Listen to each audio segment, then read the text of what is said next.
Friends, what is GDP? So today's concept is what is GDP? GDP stands for Gross Domestic Product. इसको आप national income करके भी जानते हो. Economics में इसका एक सिंपल डेफिनेशन है. The value of all final goods and services, I repeat, the value of all final goods and services produced during a particular year, basically a financial year, within the geographical boundaries of a country, that is called as GDP. हमारी country के geographical boundary में जो कोई goods या service produce हुए उसकी जो final value है, final value of goods and services, that is GDP. मान लो इन आर कंट्री इंडिया में there are many Indian companies, जैसे पतंजलि है, डाबर है and many more Indian companies, and foreign की कंपनीज भी है, पेप्सी है, कोक है, these are all foreign companies.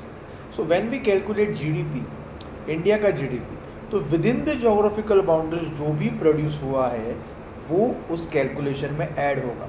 तो even though I am running a domestic company, an Indian company, लेकिन मेरी फैक्ट्री आउट ऑफ इंडिया है, the operations are out of India, तो वो वहाँ पे जो प्रोड्यूस हो रहा है वो इंडिया की जीडीपी में ऐड नहीं होगा. And even though some companies like Pepsi और टेस्ला, वो भले बाहर वाली कंपनी है, लेकिन अगर उनका production within the geographical boundaries of India हो रहा है तो उसका फाइनल वैल्यू में ऐड होगा.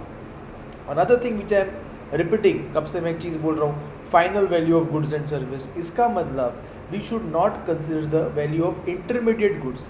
एक सिंपल एग्जाम्पल, जब मैं आइसक्रीम की बात करता हूँ तो आइसक्रीम की जो प्राइस है, इट डिपेंड्स अब कौन से ब्रांड का आइसक्रीम खाते हो, whatever price, 70 rupees, 80 rupees, that final price और that final value of ice cream includes the price of intermediate goods like milk, the flavour strawberry या जो भी आप खा रहे हो, या ड्राई फ्रूट का आइसक्रीम है तो ड्राई फ्रूट का, या इवन वो जो कप है उसकी जो प्राइस है, वो सब इंक्लूड होके वो 70 या 80 रुपया हुआ है.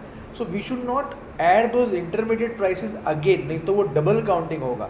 जब मैंने 80 रुपीज़ कहा है final value of goods, that includes everything. So this is the basic concept of GDP. And GDP के फॉर्मूला में आपको हमेशा दिखेगा C plus I plus G plus X minus M. What is that? C मतलब consumption expenditure, you and me जो हम लोग spend करते हैं गुड्स पे, सर्विसेज पे, that is called as C, consumption expenditure. हम जो भी गुड्स खरीदते हैं, मोबाइल, बिस्किट्स, उसको कोई तो प्रोड्यूस करता है, उसको उसके लिए इन्वेस्टमेंट करना पड़ता है, तो वो भी एक खर्चा है. So that is called as investment expenditure, consumption expenditure plus investment expenditure. But there is one more entity in the economy, government. Government भी कुछ ना कुछ खर्चा करती है, स्कीम्स रखती है, ब्रिजेस बनाती है, वॉट एवर, डेवलपमेंट एक्सपेंडिचर, तो वो हो गया गवर्नमेंट एक्सपेंडिचर. मतलब सी प्लस आई प्लस जी. और कुछ लोग एक्सपोर्ट करते हैं और कुछ लोग इंपोर्ट करते हैं. So X is for exports and M is for imports, x minus m, that is net exports. तो consumption expenditure plus investment expenditure plus government expenditure plus net exports, that amounts to GDP. उसी को बोलते हैं C plus I plus G plus X minus M. I think GDP वाला concept आपको अभी perfect समझ में आ गया होगा, right? Thank you, and next video में और कुछ कंसेप्ट लेके आएंगे. Till then bye bye. I hope you love economics concept and the topic.